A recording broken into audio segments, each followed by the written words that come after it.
La revolución agrícola.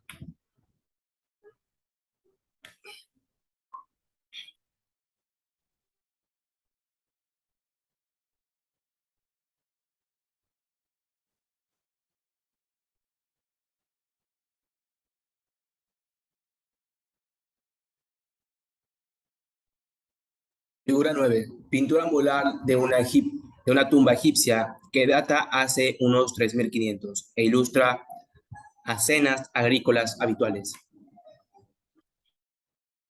Capítulo 5. El mayor fraude de la historia. Durante 2.5 millones de años, los humanos se alimentaron recolectando plantas y cazando animales que vivían y se reproducían sin su intervención.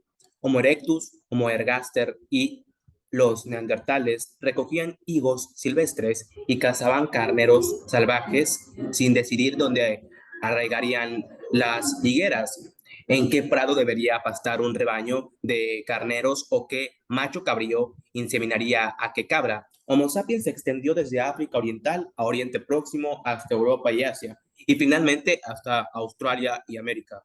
Pero donde quiera que fuera, los sapiens continuaron viviendo también mediante la recolección de plantas silvestres y la caza de animales salvajes. ¿Por qué hacer cualquier otra cosa cuando tu estilo de vida te da de comer en abundancia y sostiene un rico mundo de estructuras sociales, creencias religiosas y dinámicas políticas? Todo este cambio hace unos 10.000 años. Todo este cambio hace unos 10.000 años cuando los sapiens empezaron a dedicar casi todo su tiempo y esfuerzo a manipular la vida de unas pocas especies de animales y plantas. Desde la salida hasta la puesta de sol, los humanos sembraban semillas, regaban las plantas, arrancaban malas hierbas del suelo y conducían a los carneros de los mejores pastores. Estas tareas, pensaban, les proporcionarían más frutos, granos y carne. Fue una revolución en la manera en que vivían los humanos, la revolución agrícola.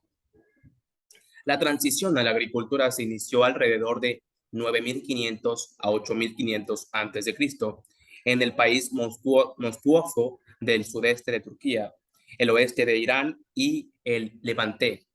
Empezó lentamente y en un área geográfica restringida.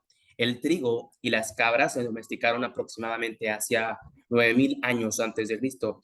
Los guisantes y las lentejas hacia 8.000 años antes de Cristo. Los olivos hacia 5.000 años antes de Cristo. Los caballos hacia 4.000 años antes de Cristo. Y la vid en 1315, en 3.500 antes de Cristo. No tomar en cuenta que la vid es como una planta, como esta familia de plantas de donde salen las uvas. Algunos animales y plantas, como los camellos y los anacardos, se domesticaron incluso más tarde, pero en 3500 a.C., la principal oleada de domesticación ya había terminado. E incluso en la actualidad, con todas nuestras tecnologías avanzadas, más del 90% de las calorías que alimentan la humanidad proceden del puñado de plantas que nuestros antepasados domesticaron entre 9500 y 3500 a.C. Trigo, arroz, maíz, patatas, mijo y cebada. En los últimos 2000 años no se ha domesticado ninguna planta o animal dignos de mención. Si nuestra mente, si nuestra mente es la de los cazadores-recolectores, nuestra cocina es la de los antiguos agricultores. Antaño, los estudiosos creían que la agricultura se extendió desde un único punto de Oriente en Oriente Próximo hasta los cuatro extremos del mundo.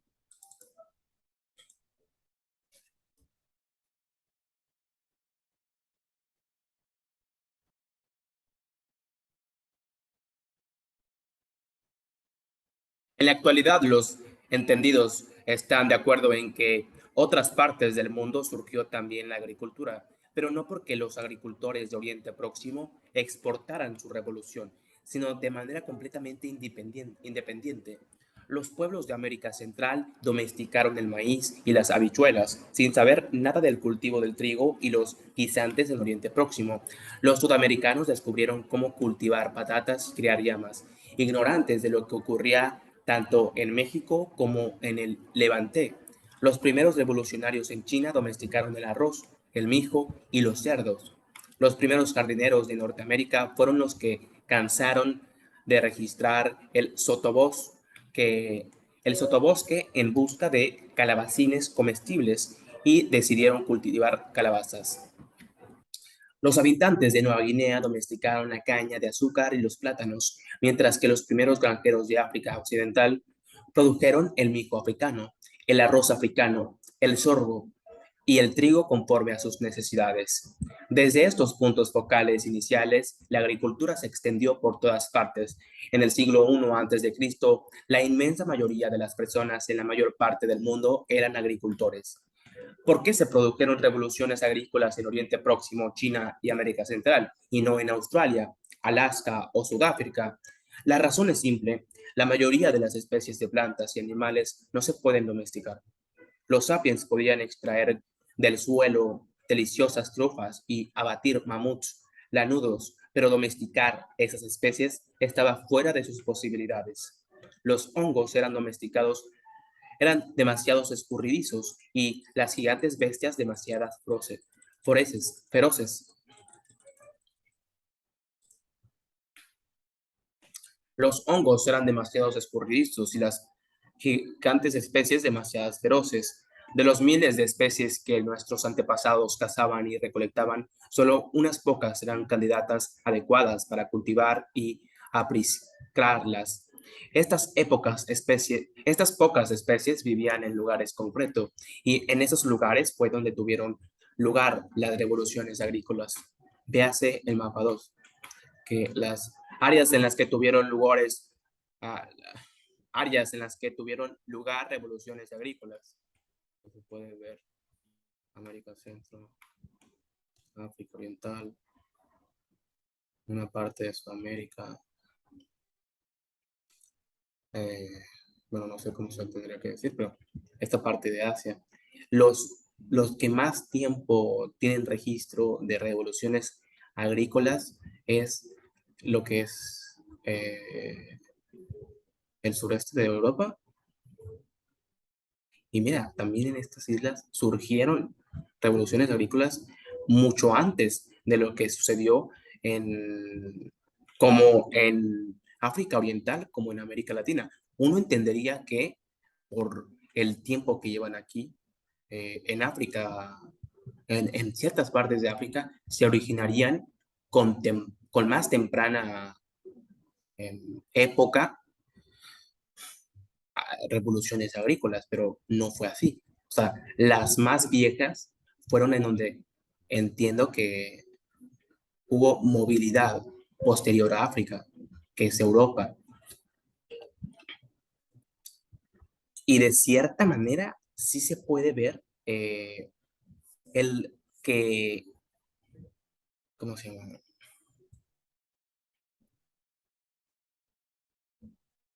Sí se puede ver que el recorrido que hicieron los Homo sapiens como a la parte de Asia sigue como un eco conductual, pero solo viéndolo desde las épocas de la historia y posteriormente en una distancia, pues se podría decir que bastante, o sea, que se podría decir que hay un espacio de tiempo,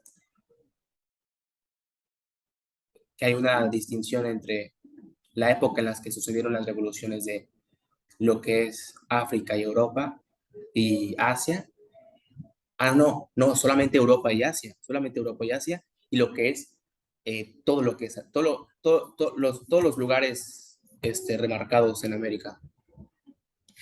Y áreas en las que pudieron haber tenido revoluciones agrícolas independientes, pero que, no, que realmente no sabemos, pudo haber sido o sea, tendría sentido que hace muchísimo más tiempo que 3000 antes de Cristo no, que 9000 antes de Cristo, perdón, Europa tuviese revoluciones agrícolas, siendo que ellos tienen el linaje con mayor tiempo en esa época de lo que era el Homo sapiens. Tendría completo sentido. Y bueno, también pasó en esa parte de América, de Sudamérica. Localización y fechas de las revoluciones agrícolas. No hay consenso sobre las fechas y el mapa se redibuja continuamente para incorporar los últimos descubrimientos arqueológicos. Los entendidos proclamaban antaño que la revolución agrícola fue un gran salto adelante para la humanidad. Contaban un relato de progreso animado por la capacidad cerebral humana. La evolución produjo cada vez personas más inteligentes. Al final, esas eran tan espabiladas que pudieran descifrar los secretos de la naturaleza, los que les permitía amansar a las ovejas y cultivar el trigo. En cuanto a esto ocurrió, abandonaron alegremente la vida agotadora, peligrosa y a menudo espartana de los cazadores de colectores y se establecieron para gozar de la vida placentera y de hartazgos de los agricultores.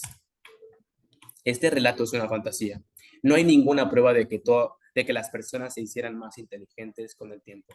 Los cazadores recolectores conocían los secretos de la naturaleza mucho antes de la revolución agrícola, puesto que su supervivencia dependía de un conocimiento cabal de los animales que cazaban y de las plantas que recolectaban. En lugar de anunciar una nueva era de vida fácil de una era de vida fácil, la revolución agrícola dejó a los agricultores con una vida generalmente más difícil y menos satisfactoria que la de los cazadores-recolectores.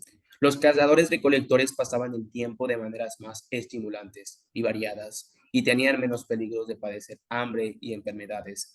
Ciertamente la revolución agrícola amplió la suma total de alimentos a disposición de la humanidad, pero el alimento adicional no se tradujo en una dieta mejor o en más ratos de ocio, sino en explosiones demográficas y élites consentidas.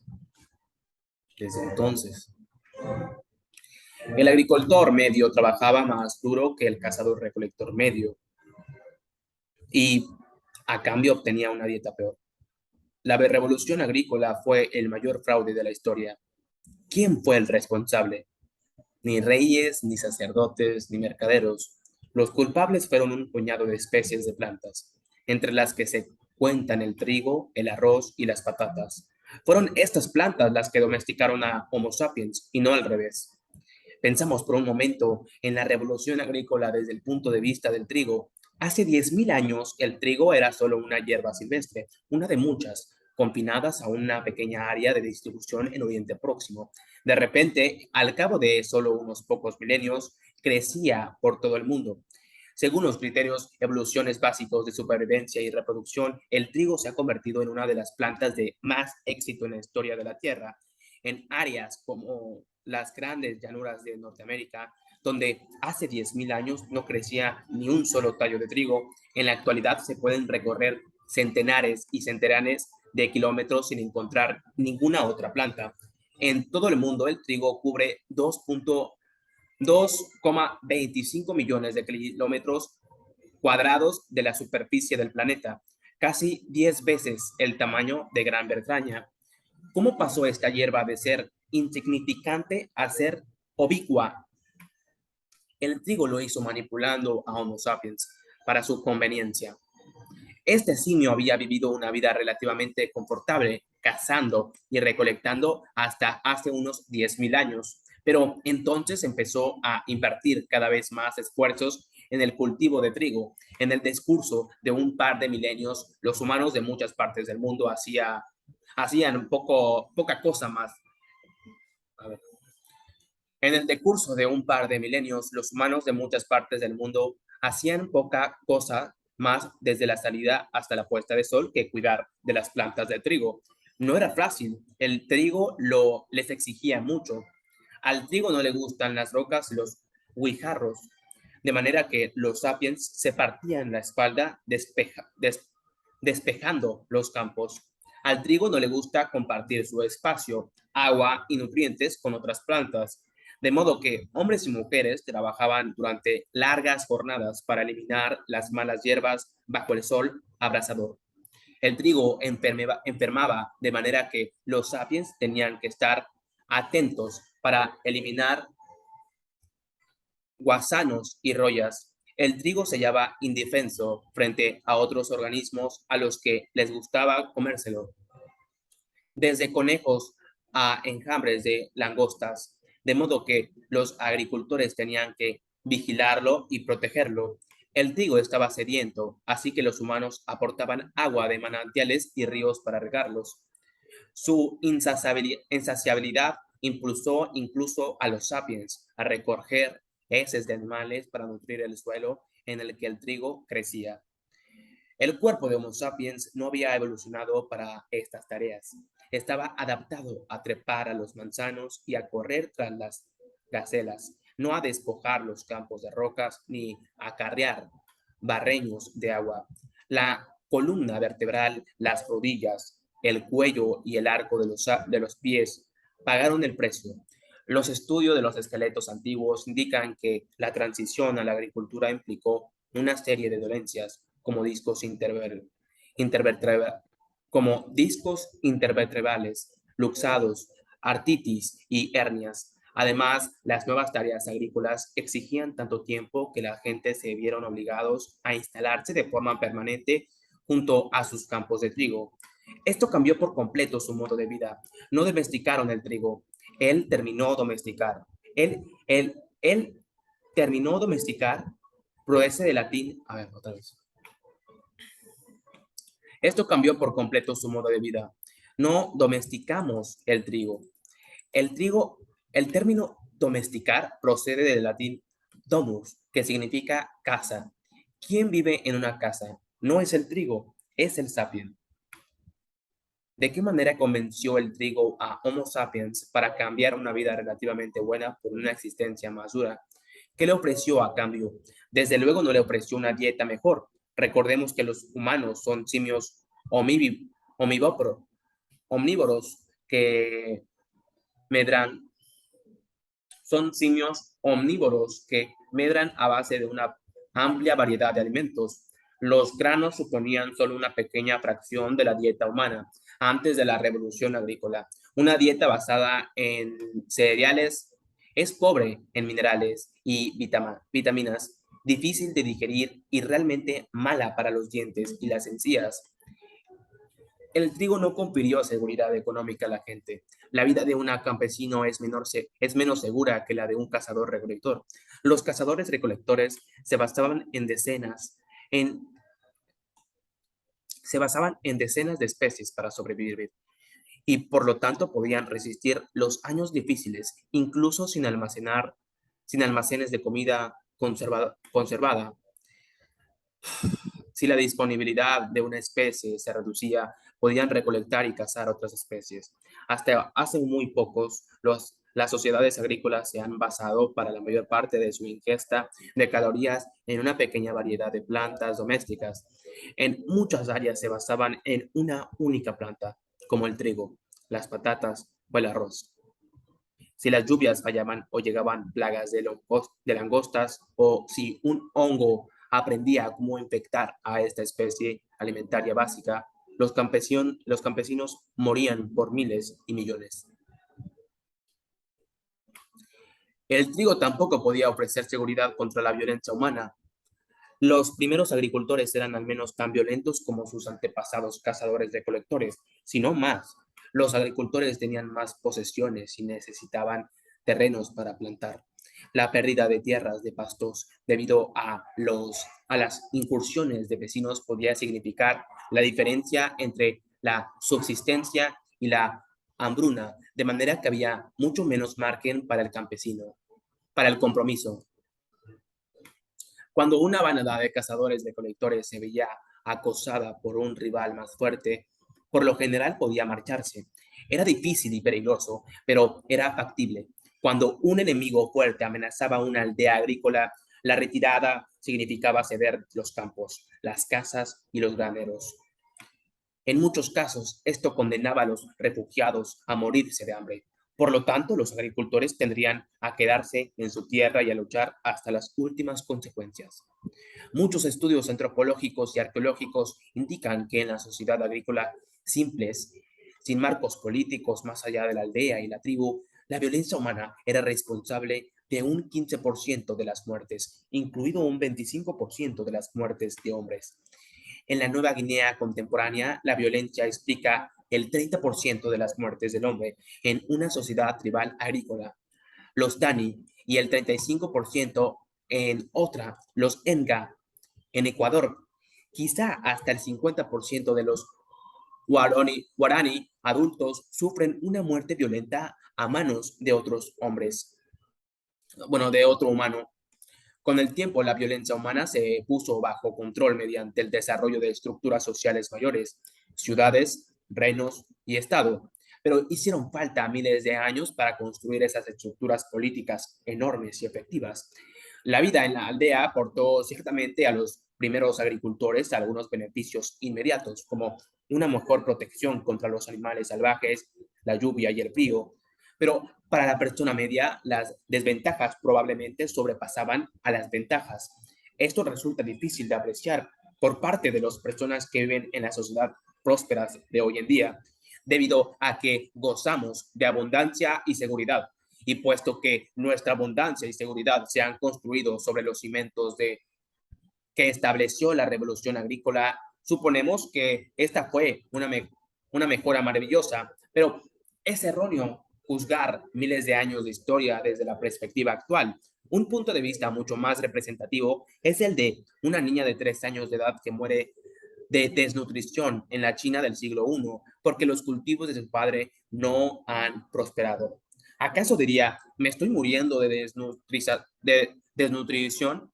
Pero dentro de 2000 años la gente tendría comida abundante y viviría en casas con aire acondicionado. De modo que mi sufrimiento es un sacrificio que vale la pena. ¿Quién es, pues, lo que el trigo ofrecía a los agricultores? Bueno, ¿qué es, pues, lo que el trigo ofrecía a los agricultores, incluida esta niña china desnutrida? No ofrecía nada a la gente en tanto que individuos, pero sí confirió algo a Homo sapiens como especie. Cultivar trigo proporcionaba mucho más comida por unidad de territorio y por ello permitió a Homo sapiens multiplicarse exponencialmente. Hacia el año 13.000 antes de Cristo, cuando las gentes se alimentaban recolectando plantas silvestres y cazando animales salvajes, el área alrededor de Oasis de Jericó en Palestina podía sostener todo lo más una tropilla errante de 100 personas relativamente saludables y bien alimentadas. Hacia el 8000 años antes de Cristo, cuando las plantas silvestres habían dado paso a los campos de trigo, el oasis sostenía una aldea grande, pero hacinada de 1000 personas que padecían mucho más de enfermedades y desnutrición. La moneda de la evolución no es el hambre ni el dolor, sino copias de hélices de ADN. De la misma manera que el éxito económico de una compañía se mide por el número de dólares en cuenta bancaria y no por la felicidad de sus empleados, el éxito evolutivo de una especie se mide por el número de copias de su ADN. Si no queda más copias de ADN, la especie se extingue. De la misma manera que una compañía sin dinero está en bancarrota. Si una especie puede alardear de muchas copias de ADN, es un éxito y la especie prospera. Desde esta perspectiva, 1000 copias siempre son mejores que 100 copias. Esta es la esencia de la revolución agrícola, la capacidad de mantener más gente viva en peores condiciones. Pero, ¿por qué les habría de importar a los individuos este cálculo evolutivo? ¿Por qué habría cualquier persona sana de reducir su propio nivel de vida simplemente para multiplicar el número de copias del genoma de Homo sapiens? Nadie consistió este trato. La revolución agrícola era una trampa. La trampa de lujo. El auge de la agricultura fue un acontecimiento muy gradual que se extendió a lo largo de siglos y de milenios. Una banda de Homo sapiens que recolectaba setas y nueces y cazaba ciervos y conejos y no se estableció de repente en una aldea permanente, labrando los campos, sembrando trigo y acarreando agua desde el río, cambió. El, el cambio tuvo lugar por fases, cada una de las cuales implicó solo una pequeña alteración de la vida cotidiana. Homo sapiens llegó a Oriente Próximo hace unos 70.000 años. Durante los 50.000 años siguientes, nuestros antepasados medraron allí sin agricultura. Los recursos naturales de la área eran suficientes para sostener a su población humana. En épocas de abundancia, la gente tenía algunos hijos más y en tiempos de carencia, unos pocos menos. Los humanos, como muchos animales, poseen mecanismos hormonales y genéticos que ayudan a controlar la procreación. En los tiempos buenos, las mujeres alcanzan ante la pubertad y sus probabilidades de quedar embarazadas son algo mayores. En los tiempos malos, la pubertad se demora y la fertilización se reduce. A estos controles naturales de la población se añadieron mecanismos culturales, los bebés y los niños pequeños que se desplazan lentamente y requerían mucha atención. Era una carga para los cazadores recolectores nómadas. La gente intentaba especiar sus hijos en intervalos de 3 a 4 niños. Las mujeres lo hacían amamantando a sus hijos continuamente y hasta una edad avanzada. Dar de mamar continuamente reduce de manera significativa las probabilidades de quedar embarazada. Otros métodos incluían la abstinencia sexual total o parcial, reforzada quizá por tabúes culturales, el aborto y ocasionalmente el infanticidio. Durante estos largos milenios, los humanos comían ocasionalmente granos de trigo, pero esto era una parte marginal de su dieta. Hace unos 18.000 años, la última época glacial dio paso a un periodo de calentamiento global. A medida que aumentaban las temperaturas, también lo hicieron las precipitaciones. El nuevo clima era ideal para el trigo y otros cereales de Oriente Próximo, que se multiplicaron y se expandieron. La gente empezó a comer más trigo y a cambio, sin darse cuenta, extendieron sus expansiones, puesto que era imposible comer granos silvestres sin aventarlos previamente, molerlos y conocerlos. La gente que recogía estos granos los llevaban a sus campamentos temporales para procesarlos. Los grandes trigos son pequeños y numerosos, de modo que algunos caían inevitablemente en el camino al campamento y se perdían. Con el tiempo, cada vez más trigo creció a lo largo de los senderos favoritos de los humanos y alrededor de sus campamentos. Cuando los humanos quemaban bosques y maleza, esto también ayudaba al trigo. El fuego eliminaba árboles y matorrales, lo que permitía que el trigo y otras hierbas monopolizaran la luz solar, el agua y los nutrientes. Allí donde el trigo se hacía particularmente abundante y también lo eran los animales de caza y otras fuentes de alimento, las tropillas humanas podían abandonar de manera gradual su estilo de vida nómada y establecerse en campamentos estacionales e incluso permanentes. Al principio pudieron haber acompañado durante 4 semanas durante la cosecha. Una generación más tarde, al haberse multiplicado y extendido las plantas de trigo, el campamento de cosecha pudo haber durado 5 semanas, después 6 y finalmente se convertiría en una aldea permanente.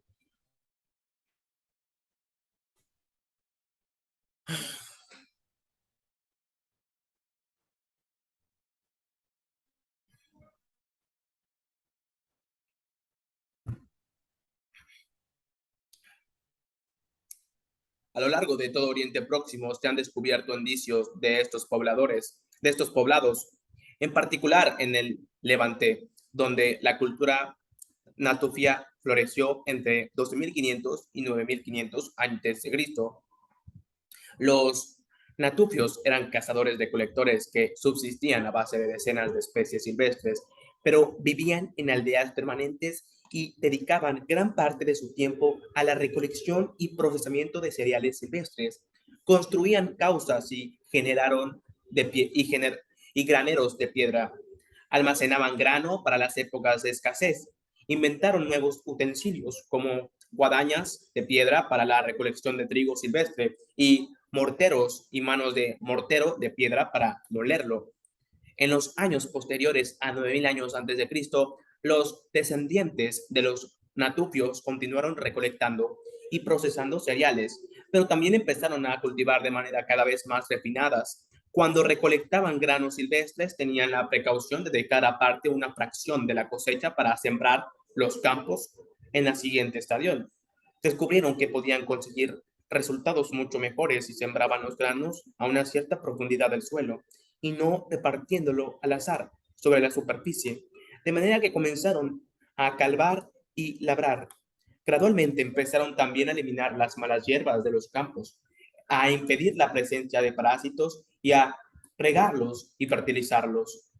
A medida que se dirigían más esfuerzos al cultivo de los cereales, había menos tiempo para recolectar y cazar especies salvajes. Los cazadores recolectores se convirtieron en agricultores. No hubo un solo paso que separaran a las mujeres que recolectaban trigo silvestre de la mujer que cultivaba trigo domesticado. De manera que es difícil decir exactamente cuándo tuvo lugar la transición decisiva a la agricultura, pero hacia 8000 años antes de Cristo, Oriente Próximo estaba salpicado de aldeas como Jericó, cuyos habitantes pasaban la mayor parte del tiempo cultivando unas pocas especies domésticas. Con el paso a aldea permanente, con el paso a aldeas permanentes y el incremento de los recursos alimentarios, la población empezó a aumentar. Abandonar el estilo de vida nómada permitió a las mujeres tener un hijo cada año. Los hijos destetaban, los hijos se destetaban a una edad más temprana. Se les podían dar de comer gachas y avenate. Las manos sobrantes se necesitaban permanentemente en los campos, pero las bocas adicionales hicieron desaparecer pronto los excedentes de comida, de manera que tuvieron que plantarse más campos. Cuando la gente empezó a vivir en poblados asolados por las enfermedades, cuando los niños se alimentaban más de cereales y menos de la leche materna, y cuando cada niño competía por sus gachas con más y más hermanos, la mortalidad infantil se disparó. En la mayoría de las sociedades agrícolas, al menos uno de cada 3 niños moría antes de alcanzar los 20 años de edad. Sin embargo, el aumento de los nacimientos todavía superaba el aumento de las muertes. Los humanos siguieron teniendo un número cada vez mayor de hijos. Con el tiempo, el negocio del trigo se hizo cada vez más oneroso. Los niños morían en tropel y los adultos comían el pan ganado con el sudor de su frente. La persona médica en el Jericó de 8500 a.C. vivía una vida más dura que las personas medias en el Jericó de 9000 años antes de Cristo o de 13000 años antes de Cristo. Sin embargo, nadie se daba cuenta de lo que ocurría. Cada generación continuó viviendo como la generación anterior, haciendo solo pequeñas mejoras aquí y allá en la manera en que se realizaban las cosas. Paradójicamente, una serie de mejoras, cada una de las culturas pretendía hacer la vida más fácil. Se sumaron para constituir una piedra de molino alrededor del cuello de estos agricultores. ¿Por qué cometió la gente este terror fatal? Por la misma razón que a lo largo de la historia, esta ha hecho cálculos equivocados. La gente era incapaz de calibrar todas las consecuencias de sus decisiones. Cada vez menos que cada vez que decidían hacer un poco más de trabajo extra, cavar los campos en lugar de dispersar las semillas sobre la superficie del suelo, pongamos por caso, la gente pensaba, si tendremos que trabajar más duro, pero la cosecha será muy abundante. No tendremos que preocuparnos nunca más por los años de escasez. Nuestros hijos no se irán nunca más a dormir con hambre. Tenía sentido. Si trabajabas más duro, tendrías una vida mejor. Ese era el plan. Madre mía. La primera parte del plan funcionó perfectamente. En efecto, la gente trabajó más duro, pero no previó que el número de hijos aumentaría, lo que significaba que el trigo excedente tendría que repartirse entre más niños. Los primeros agricultores tampoco sabían qué dar de comer a los niños. Más cachas y menos leches maternas debilitarían su sistema inmunitario y que los pobladores permanentes se convertirían en viveros para las enfermedades infecciosas. No previeron que al aumentar su dependencia de un único recurso alimentario, en realidad se estaban exponiendo cada vez más a la depredación y a la sequía. Y los granjeros tampoco previeron que en los años de bonanza sus graneros repletos tentarían a ladrones y enemigos, lo que les obligaría a empezar a construir muros y hacer tareas de vigilancia. Entonces, ¿por qué los humanos no abandonaron la agricultura cuando el plan fracasó? En parte que hicieron falta generaciones para que los pequeños cambios se acumulaban y transformaran la sociedad. Y a esas alturas nadie recordaba que había vivido de forma diferente. Y en parte debido a que el crecimiento demográfico quemó las naves de la humanidad. Si la adopción de si la adopción del laboreo de la tierra aumentó la población de la aldea de 100 personas a 110, ¿qué 10 personas habrían aceptado voluntariamente morirse de hambre para que los demás pudieran volver a los buenos y viejos tiempos? La trampa se cerró de golpe. La búsqueda de una vida más fácil trajo muchas privaciones. Y no por última vez. En la actualidad nos ocurre a nosotros. ¿Cuántos jóvenes graduados universitarios han accedido a puestos de trabajo exigentes en empresas potenciales y se han comprometido solamente a trabajar duro para ganar dinero que les permita retirarse y dedicarse a sus intereses reales cuando lleguen a los 35 años? Pero cuando llegan a esa edad tienen hipotecas elevadas, hijos que van a la escuela, casa en las, urbaniza, casa en las urbanizaciones, 2 coches como mínimo por familia y la sensación de que la vida no vale la pena vivirla sin vino realmente bueno y unas vacaciones caras en el extranjero. ¿Qué se supone que tiene que hacer volver a excavar raíces? ¿Qué se supone que tiene que hacer? ¿Volver a excavar raíces? No, redoblan sus esfuerzos, redoblan sus esfuerzos y siguen trabajando como esclavos. Una de las pocas leyes rigurosas de la historia es que los lujos tienden a convertirse en necesidades y a generar nuevas obligaciones. Una vez que la gente se acostumbra a un nuevo lujo, lo da por sentado. Después empiezan a contar con él. Finalmente llegan a un punto en el que no pueden vivir sin él. Tomemos otro ejemplo familiar de nuestra propia época. A lo largo de las últimas décadas hemos inventado innumerables aparatos que ahorran tiempo y que se supone que hacen la vida más relajada. Lavadoras, aspiradoras, lavavajillas, teléfonos móviles, ordenadores, correos electrónicos. Previamente, escribir una carta, poner la dirección y el sello en un sobre y llevarlo hasta el buzón llevaba mucho tiempo. Para obtener la respuesta se tardaban días o semanas, quizá incluso meses. Hoy en día puedes escribir rápidamente un mensaje de correo electrónico y enviárselo a medio mundo de distancia. Y si mi dirección está en línea, recibir una respuesta un minuto después. Me ha ahorrado toda esta complicación y tiempo, pero ¿acaso vivo una vida más relajada? Lamentablemente no. Antaño, en la época del correo carocal, la gente por lo general solo escribía cartas cuando tenía algo importante que relatar. En lugar de escribir lo primero que se les venía a la cabeza, consideraban detenidamente qué es lo que querían decir y cómo expresarlo en palabras. Luego esperaban recibir una respuesta parecidamente considerada. La mayor parte de las personas escribían y recibían no más que unas cuantas cartas al mes y rara vez se sentían obligados a contestar de inmediato. En la actualidad recibió cada en la actualidad re, recibo cada vez inmediato. En la actualidad en la actualidad recibo cada día decenas de mensajes de correo electrónicos. todos de personas que esperan una respuesta celere.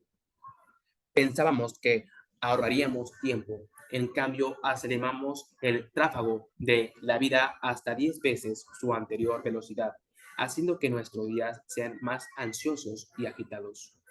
Aquí y allá, un ludita resistente se niega a abrir una carta de correo electrónico de la misma manera que hace miles de años algunas bandas de humanos rehusaron dedicarse a la agricultura y de esta manera escaparon de la trampa del lujo. Pero la revolución agrícola no necesitaba que todas las cuadrillas de una religión determinada se incorporaran al proceso. Solo había falta uno. Una vez que una banda se establecía y empezaba a labrar la tierra, ya fuera en Oriente Próximo o en América Central, la agricultura era irresistible, puesto que la agricultura creó la condición para el rápido crecimiento demográfico. Los granjeros podían, por lo general, superar a los cazadores-recolectores por una cuestión simplemente numérica. Los cazadores-recolectores podían huir, abandonando sus terrenos de caza a favor del campo y los pastos, o tomar ellos mismos la asada. De un modo u otro, la antigua vida estaba condenada. El relato de la trampa de lujo supone una lección importante. La búsqueda de la humanidad de una vida más fácil liberó inmensas fuerzas de cambios que transformaron el mundo de maneras que nadie imaginaba ni deseaba. Nadie planteó la revolución agrícola ni buscó la dependencia humana del cultivo de cereales, una serie de decisiones triviales y dirigida principalmente a llenar unos pocos estómagos y obtener un poco de seguridad tuvieron el efecto acumulativo de obligar a los antiguos cazadores-recolectores a pasar sus días acarreando barreños de agua bajo un sol de justicia.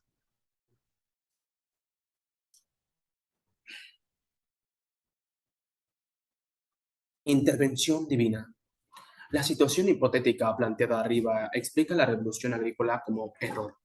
Es muy plausible. La historia está llena de errores, muchos más tontos, pero hay otra posibilidad. Quizá no fue la búsqueda de una vida más fácil lo que produjo la transformación. Quizá los sapiens tenían otras aspiraciones y conscientemente estaban dispuestos que su vida fuera más dura con el fin de alcanzarlos.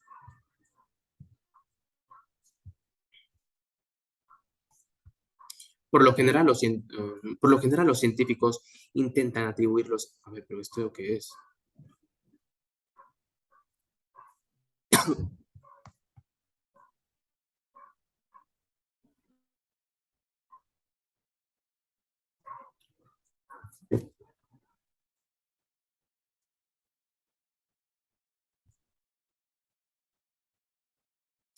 Por lo general, los científicos intentan atribuir los acontecimientos históricos a impersonales factores económicos y demográficos. Esto cuadra mejor con sus métodos racionales y matemáticos. En el caso de la historia moderna, los expertos no pueden evitar tener en cuenta factores inmateriales tales como la ideología y la cultura. Las pruebas escritas les compelen a obras así. Tenemos suficientes documentos, cartas y memorias que demuestran que la Segunda Guerra Mundial no fue causada por características alimentarias o procesiones demográficas, pero no tenemos ningún documento de la cultura de los natufios, de modo que cuando tratamos de periodos antiguos, la escuela materialista predomina de manera absoluta. Bueno, es difícil demostrar que personas en un estadio previo a la cultura estaban motivadas por la fe y no por la necesidad económica, pero en algunos casos raros tenemos la suerte de haber encontrado pistas reveladoras. En 1995, los arqueólogos empezaron a excavar una localidad del sudeste de Turquía llamada Göbekli Tepe. En el estrato más antiguo no descubrieron ninguna señal de una aldea, de casas o de actividades diarias. Sin embargo, encontraron estructuras, columnas monumentales decoradas con grabados espectaculares.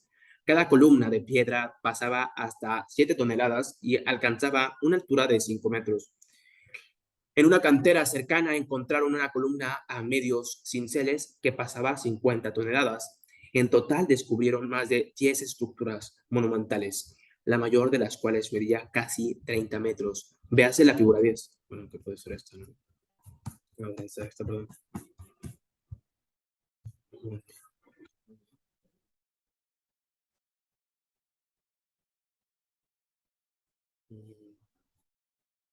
Me parece que esto es un pato, esto es un escorpión, aquí tenemos, bueno, es una cabeza, me parece que es una humana.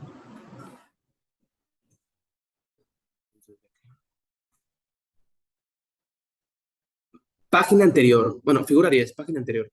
Restos de una de las estructuras monumentales de Göbekli Tepe, izquierda, uno de los pilares de piedra decorados de unos 5 metros de altura. Vamos.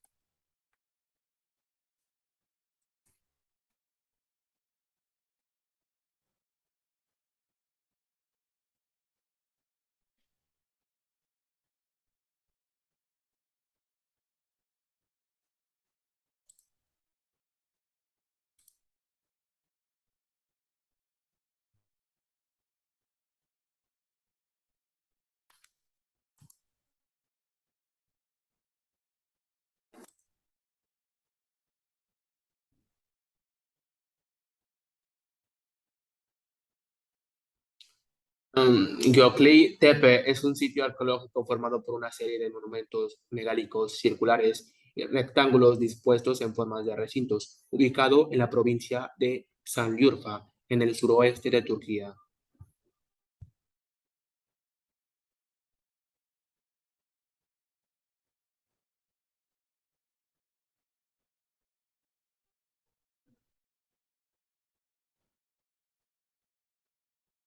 Ah, bueno, tenemos suposiciones, pero realmente no sabemos.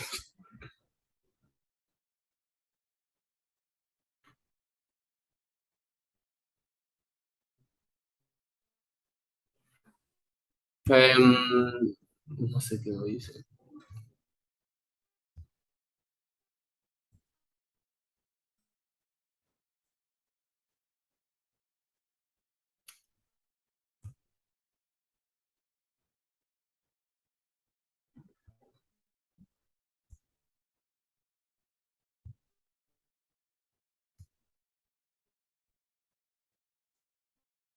Bueno,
sí, lo denominan como cultura. Este caso de planificaciones arquitectónicas tempranas puede servir como un ejemplo de la dinámica de los cambios culturales durante las primeras partes del periodo neolítico. Dice su parte al investigador, dice por su parte el investigador Aklair. Nueva capacidad, inve- eh, nuestra nueva capacidad, nuestra nueva investigación indica que los métodos de planeación arquitectónicos, reglas de diseño abstracto y patrones organizacionales ya se estaban utilizando durante este periodo. Subraya. Escultura arquitectónica de la época eh,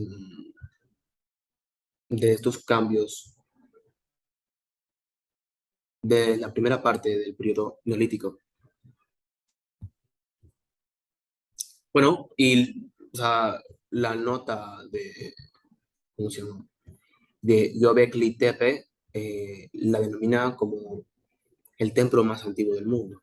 Bueno, los arqueólogos están familiarizados con estas estructuras monumentales de localidades de todo el mundo. El ejemplo más conocido es Stonehenge, en Gran Bretaña, pero cuando estudiaron Göbekli, a ver, pero cuando estudiaron Göbekli Tepe descubrieron algo sorprendente.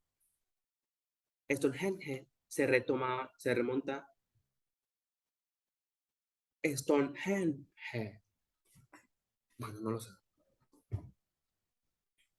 Se remonta a 2500 años de Cristo y fue construido por una sociedad agrícola desarrollada. Ok, o sea, este es el lugar. Oh, no. Sí, o sea, es el nombre del lugar arquitectónico de una cultura antigua. Y fue construido por una sociedad agrícola desarrollada. La estructura de Göbekli Tepe están datadas hacia 9500 antes de Cristo y todos los indicios disponibles señalan que fueron construidas por cazadores-recolectores. La comunidad arqueológica no daba crédito a estos hallazgos, pero una prueba tras otra confirmaron la fecha temprana de la estructura y la sociedad preagrícola de sus constructores. Las capacidades de los antiguos cazadores-recolectores y la complejidad de sus culturas parece que fueron mucho más impresionantes de lo que se sospechaba en un principio. ¿Por qué habría de construir estructuras de este tipo una sociedad de cazadores-recolectores? ¿No tenían ningún propósito utilitario evidente? No eran ni mataderos de mamuts, ni lugares en los que resguardarse de la lluvia o esconderse de los leones. Esto nos dejó con la teoría de que fueron construidos con con algún propósito cultural misterioso que los arqueólogos se esfuerzan en descifrar. Fuera lo que fuese, los cazadores-recolectores creyeron que valía la pena dedicarles una enorme cantidad de esfuerzos y de tiempo. La única manera de construir Göbekli Tepe era que miles de cazadores-recolectores pertenecientes a bandas y tribus diferentes cooperaran a lo largo de un periodo de tiempo prolongado. Solo un sistema religioso o ideológico complejo podía sostener tales empresas.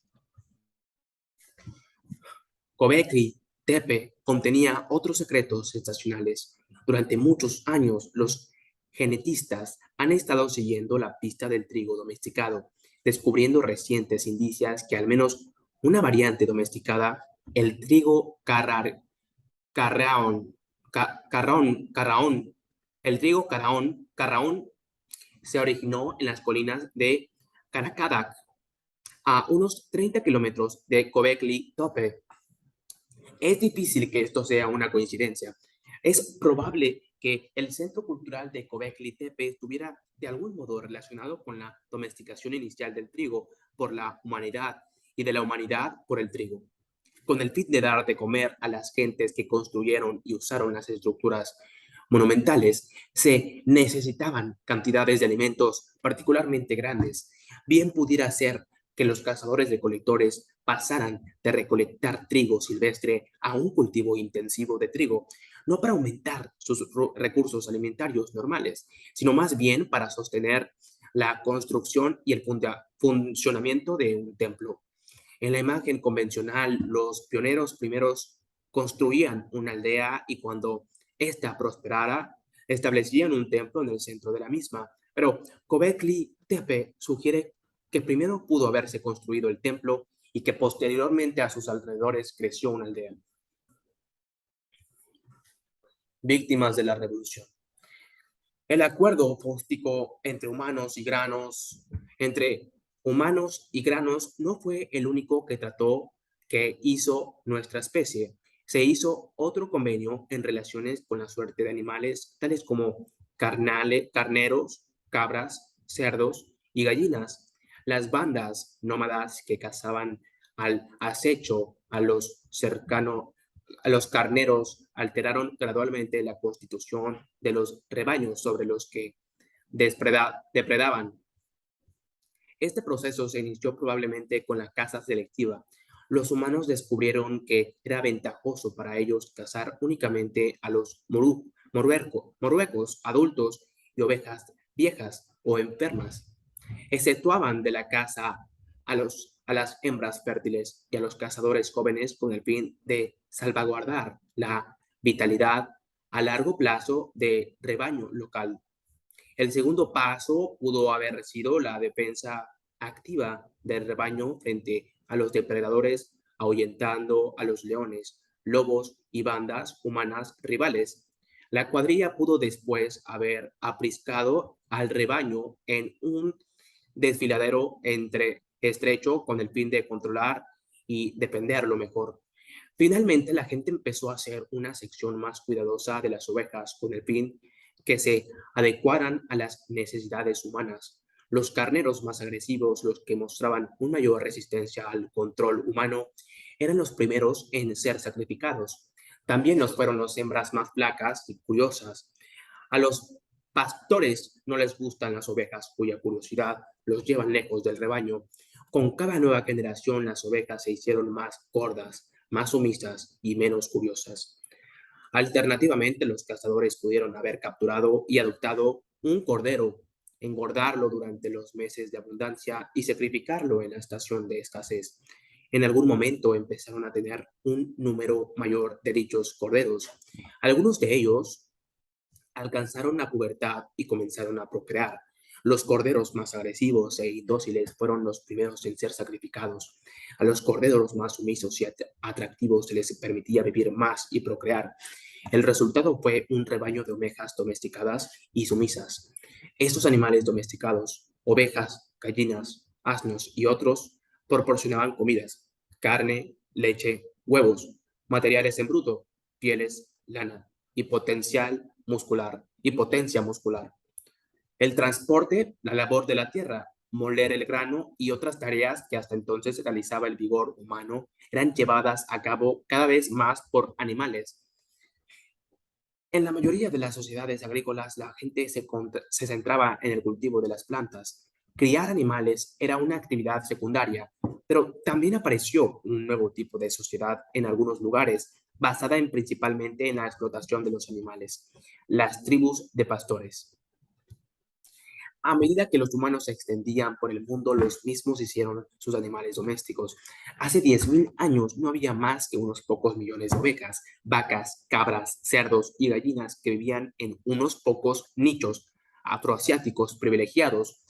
En la actualidad, el mundo albergaba alrededor de 1.000 millones de ovejas, 1.000 millones de cerdos, más de 1.000 millones de vacas y más de 25 millones de gallinas, repartidas por todo el planeta. La gallina doméstica es el ave más ampliamente extendida que hayan existido nunca. Después de Homo sapiens, las vacas, los cerdos y las ovejas domésticas son los mamíferos grandes, segundo, tercero y cuatro más extendidos por el mundo. Desde una perspectiva evolutiva estricta, la que mide el éxito por el número de copias de ADN, la revolución agrícola fue una maravillosa bendición para las gallinas, las vacas, los cerdos y las ovejas. Lamentablemente, la perspectiva evolutiva es una medida incompleta del éxito. Todo lo juzga según los criterios de supervivencia y reproducción, sin considerar el sufrimiento y la felicidad de los individuos. Tanto los pollos como las vacas domésticas pueden representar una historia de éxitos evolutivos, pero también figuran entre los animales más desechados que jamás hayan existido. La domesticación de animales se basaba en una serie de prácticas brutales que con el paso de los siglos se hicieron todavía más crueles. La duración de la vida de los gallos salvajes es de 7 a 12 años y la de los bóvidos salvajes de unos 20 a 25 años. En la naturaleza, la mayoría de los gallos y las vacas morían mucho antes, pero todavía tenían probabilidad de vivir durante un respetable número de años. En contraste, la inmensa mayoría de los pollos y las gallinas del ganado, cuando tienen entre unas pocas semanas y unos pocos meses de edad, porque esta siempre se ha considerado la edad óptima para matarlos desde una perspectiva económica. ¿Por qué seguir alimentando a un gallo durante 3 años si ya ha alcanzado su peso máximo a los 3 meses? A las gallinas penoderas, las vacas lecheras y los animales de tiro se les permite a veces vivir muchos años, pero el precio es la subyugación a un modo de vivir completamente ajeno a sus instintos y deseos. Por ejemplo, es razonable suponer que los toros prefieren pasar sus días vagando por pradas abiertas en compañía de otros toros y vacas, en lugar de tirar de carros y de alrados bajo el yugo de un simio que empuñó un látigo con el fin de convertir a toros, caballos, asnos y camellos en obedientes animales de tiro. Sabían de quebrar sus instintos naturales y sus lazos sociales. Se habían de contener sus agresiones y sexualidades. Se habían de reducir su libertad de movimiento. Los granjeros desarrollaron técnicas tales como encerrar a los animales dentro de rediles y jaulas, embridarlos con arneses y trallas, y adiestrarlos con látigos y puyas para el ganado y mutilarlos. El proceso de amanazamiento casi siempre implica la castración de los machos. Esto reduce su agresividad y permite a los humanos controlar selectivamente la progresión de rebaños. Bueno, aquí vemos la domesticación de una vaca por un sujeto seguramente de esta época de cultura con un, ¿cómo se llama? Con un látigo. Bueno, es un látigo amarrado a un palo, con lo que puede atacar al animal para que sienta dolor y a partir de ahí, eh, pues sí, objetivar al sujeto para instrumentalizarlo a partir de lo que queremos que haga.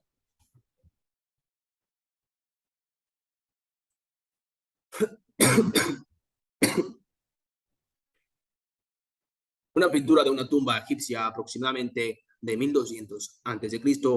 Un par de bueyes labran un campo. En la naturaleza, el ganado vagaba a su aire en rebaños con una compleja estructura social.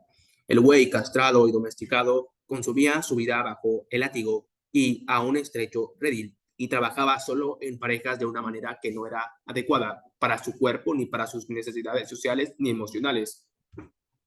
Cuando un buey ya no podía tirar de al dado, era sacrificado. Adviértase la posición encorvada del labriego egipcio, quien, de manera parecida al buey, pasaba su vida realizando un duro trabajo que oprimía su cuerpo, su mente y sus relaciones sociales.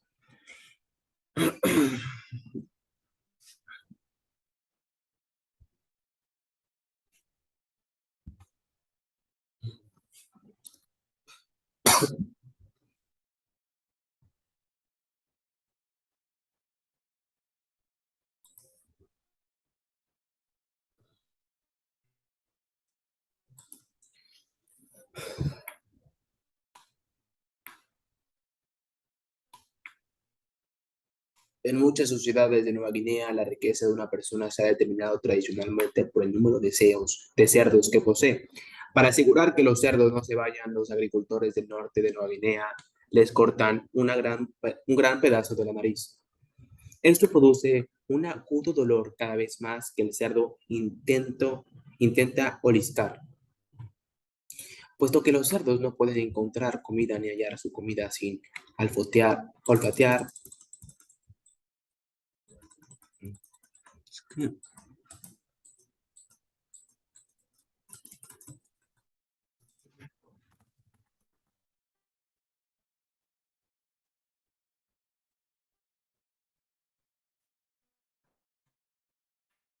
Puesto que los cerdos no pueden encontrar comida ni hallar su, comida su camino sin olfatear, esta mutilación los hace completamente dependientes de sus dueños humanos.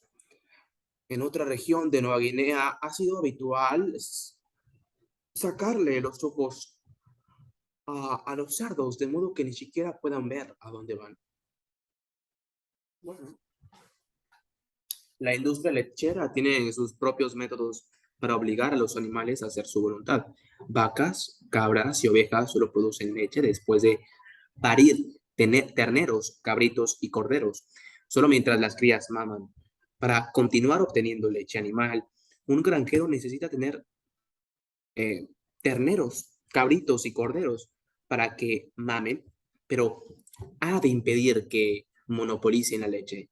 Un método común a lo largo de la historia consistía en sacrificar al ternero y cabritos poco después de nacer, ordeñar a las madres y continuamente y después hacer que quedara de nuevo preñada. Y todavía hoy continúa siendo una técnica muy generalizada. En muchas granjas lecheras modernas, una vaca lechera vive por lo general unos 5 años en- de enviarle al matadero. Antes de enviarle al matadero. Durante estos 5 años está preñada casi constantemente y es fecundada a los 60 a 120 días después de parir, con el fin de preservar la máxima producción de leche.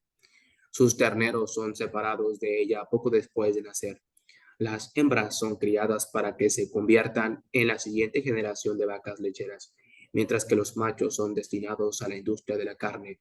Otro método consiste en mantener a terneros y cabritos cerca de su madre, pero impidiéndoles por diversas estratagemas que mamen demasiada leche. La manera más sencilla de hacerlo es particularmente que el cabrito o el ternero mame, pero apartarlo cuando la leche empieza a fluir. Este método suele encontrar resistencia tanto de la cría como de la madre. Algunas tribus de pastores acostumbraban a matar a las crías, se comían su carne y después rellenaban su piel. Luego se enseñaba a la cría disecada a la madre para que su presencia la animara a producir leche. Las gentes de la tribu de los Nuer en Sudán iban aún más lejos. Embadurnaban a los animales disecados con la orina de su madre para dar a los falsos terneros un aroma familiar y vivo. Otra técnica Nuer consistía en fijar un anillo de espinas alrededor de la boca del ternero, de manera que pichasen a la madre y ésta se resistiera a amamantar. Los Tuareg, criadores de camellos en el Sahara, solían pinchar y cortar partes de la nariz y de los labios superiores de las crías de camellos con el fin de hacer que el amamantamiento fuera doloroso, con lo que los desanimaban a consumir demasiada leche. No todas las sociedades agrícolas eran tan crueles con sus animales de granja. La vida de algunos animales domésticos pueden ser muy buenas. Las ovejas que se crían por su lana, los perros y los gatos de compañía, los caballos de batalla y los caballos de carrera suelen gozar de condiciones confortables. Es sabido que el emperador romano Calígula quiso nombrar cónsul a su caballo favorito, Insistatus. A lo largo de la historia, pastores y agricultores han mostrado afecto por sus animales y han cuidado de ellos. Al igual que los muchos dueños de esclavos sentían afecto y se preocupaban por ellos. No era casualidad que reyes y profetas se calificaran a sí mismos de pastores y asimilaran la idea de que ellos y los dioses cuidaban de su gente como un pastor cuida a su rebaño. Sin embargo, el punto de vista del rebaño, no del pastor, es difícil de evitar. La impresión de que para la inmensa mayoría de los animales domésticos, la revolución agrícola fue una catástrofe terrible. Su éxito evolutivo carece de importancia.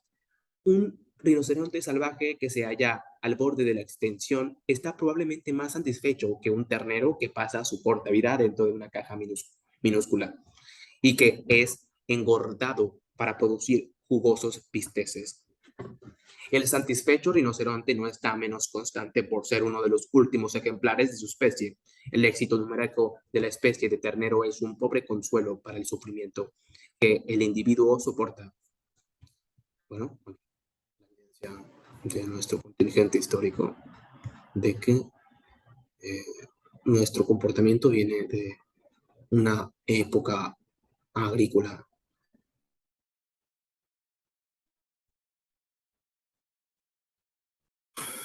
Figura 12. Una ternera moderna en una granja industrial de carne inmediatamente después de nacer. La ternera es separada de su madre y encerrada en una minúscula jaula, no mucho mayor que su propio cuerpo, donde pasará toda su vida, unos 4 meses por término medio. Nunca abandona su jaula, ni se le permite jugar con otros terneros, y ni siquiera andar, y todo para que sus músculos no se fortalezcan. Unos músculos blandos significa un bistec blando y jugoso. La primera vez que la ternera tiene ocasión de andar, estirar sus músculos y tocar a otras terneras es en su camino al matadero. En términos evolutivos, el ganado vacuno representa una de las especies animales con más éxitos que haya existido nunca. Al mismo tiempo, figura entre los animales más desgraciados del planeta. Esta discrepancia entre éxito evolutivo y sufrimiento individual es quizá la lección más importante que podemos extraer de la revolución agrícola. Cuando estudiamos la historia de plantas como el trigo y el maíz, quizá la perspectiva puramente evolutiva tiene sentido, pero no en el caso de animales como los bóvidos, las ovejas y los sapiens, cada uno de ellos con un complejo mundo de sensaciones y emociones. Hemos de considerar de qué manera el éxito evolutivo se traduce en experiencia individual. En los capítulos que siguen veremos una y otra vez que un aumento espectacular en el poder colectivo y en el éxito ostensible de nuestra especie iba a acompañar de un gran sufrimiento individual.